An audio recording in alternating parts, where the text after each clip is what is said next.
I don't miss it, not one bit. Are you there? Welcome back. This is what I've learned, and it's almost been 1 month since I've done my last DoorDash delivery, and I'm going to share with you what I've learned in my little bit of time away from DoorDash, the app. So, we still have our bags. We still have our catering bag. We still have these things, and we will do DoorDash again in 2023. But I wanted to take a pause from the app. Some of you might know why. For those of you that are new here, I'm going to tell you why right now. I wanted to pause from DoorDash because I saw that they were really I saw the writing on the wall with how they were running their app, what they were telling us drivers, the oversaturation in my market, and the type of orders I was getting, right? And I said, you know what? I want to flex my muscles and do Instacart. I want to do a little more Uber, right? And what I've learned is this. The amount of money you can make with these apps, whether it's DoorDash, Instacart, Uber, Roadie, blah, blah, blah, whatever, it's going to be pretty similar in most markets. The amount of money you can make in a day, if you do Instacart for 8 hours, DoorDash for 8 hours, Uber for 8 hours, if there isn't any kind of special promotion or anything like that going on, any bonuses, if it's a regular day, it's going to be about the same. Now, I'm not talking some of the other apps. There are a lot of other gig apps out there that might pay you, a lot more depending on what kind of vehicle you have and things like that. I know some of you guys do Amazon or Amazon Flex. You can really make good money doing that. Those are different type of apps. I'm talking about the big three that we all really, well, big four, Grubhub, DoorDash, Uber Rideshare or Uber Eats, and Instacart. Your market is going to dictate what you're going to make. Now, it starts with you and what time, how much time you give the app, but about what you make is going to be about the same from one app to the next. It is. I've looked and crunched at my numbers. A lot of you guys tell me, yeah, I started doing this and now I'm doing this and I'm making about the same, but maybe the one deciding factor is you're working less or you're driving less miles. So what I mean by that is, if you work 8 hours on DoorDash and work 8 hours on Uber, it's going to be about the same. If you do it for a month, it's going to be about the same if you look at your averages. Now, one app might give you less miles. So on Instacart, I've been doing Instacart more in the last 3.5 weeks.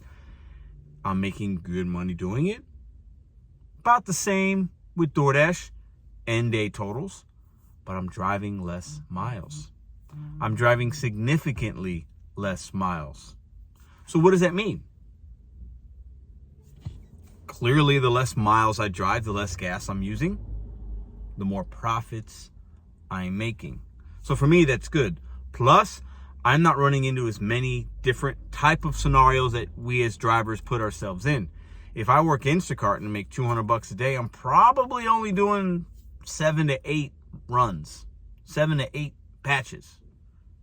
Probably not going to be able to make that with DoorDash. To make 200, you're probably going to, some of you might need me to do 20 or 25 deliveries, or maybe 10 to 15 if you're part of the LOP program and you see a lot of catering orders.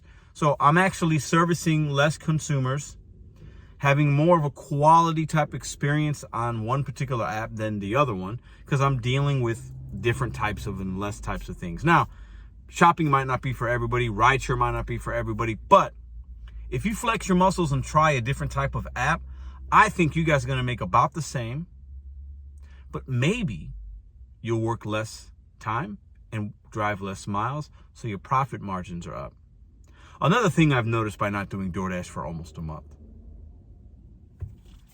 I don't miss it, not one bit.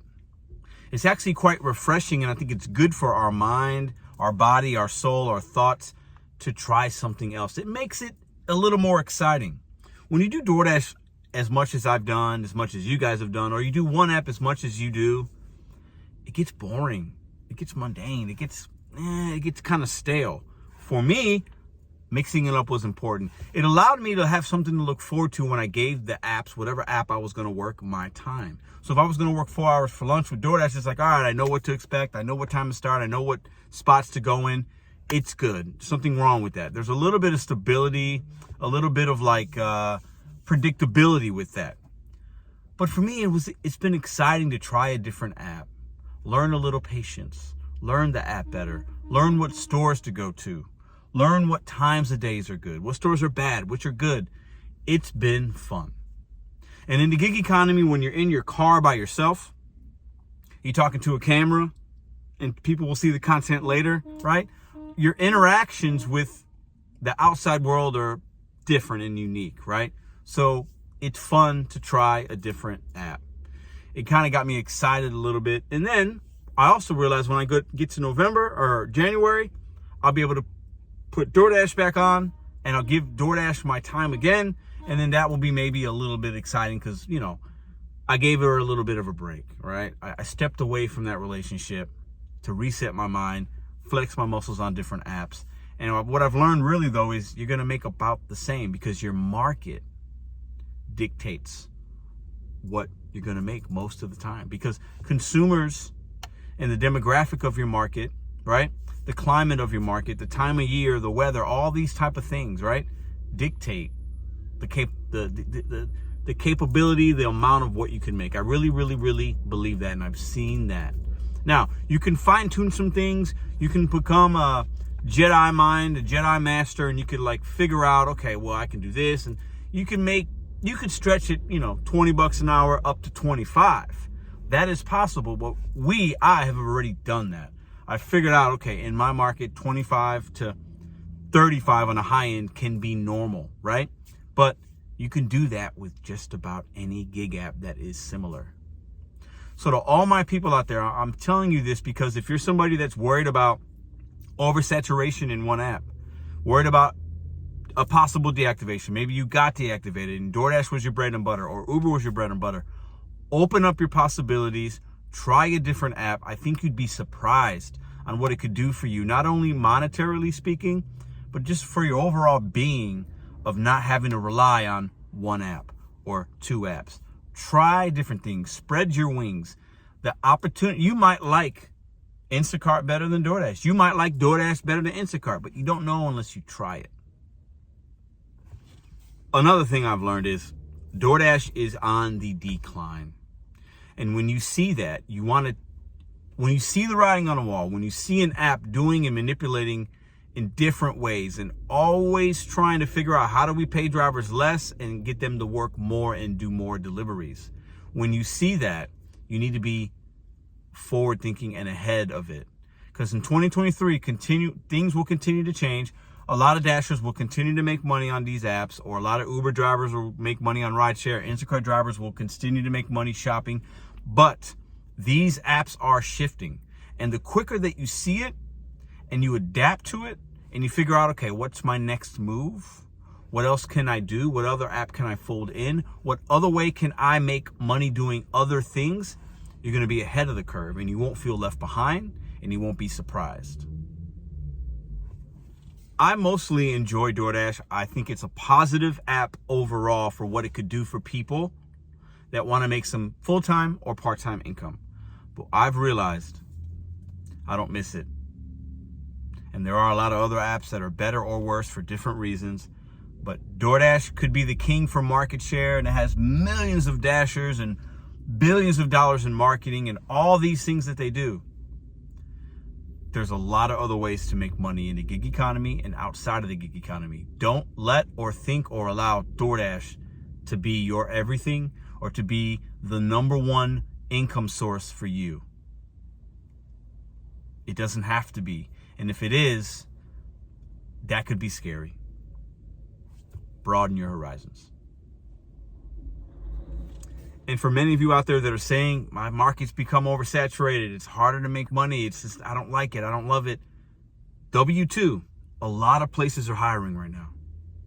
I know we talk about bet on you, set goals one day at a time, build something for yourself. That's gonna work for some of you guys. And some of you guys are making that work for you already. I'm making it work for me. I say, my mind is I'll never go back to a W-2. But that doesn't mean that everybody can and is ready to think about that. There are a lot of benefits to a W-2.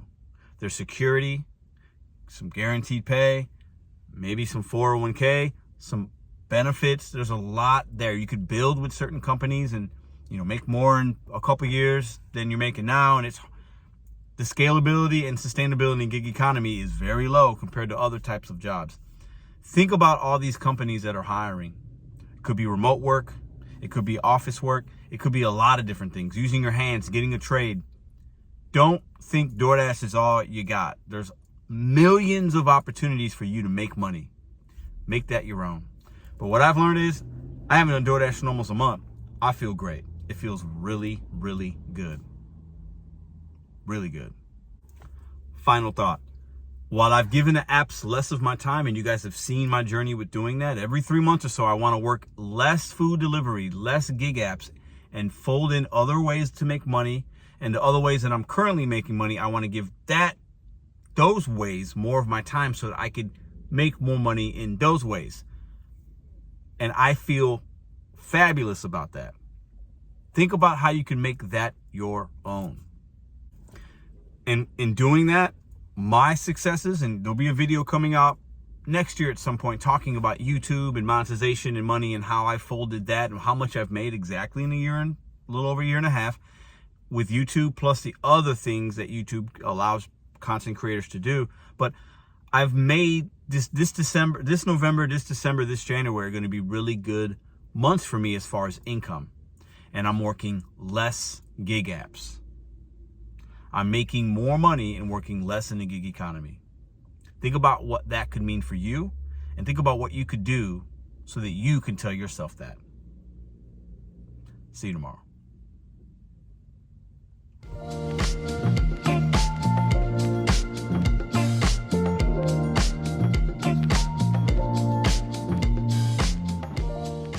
If you like this video or others, check out this one here. Consider hitting subscribe. Let me know what you think in the comments.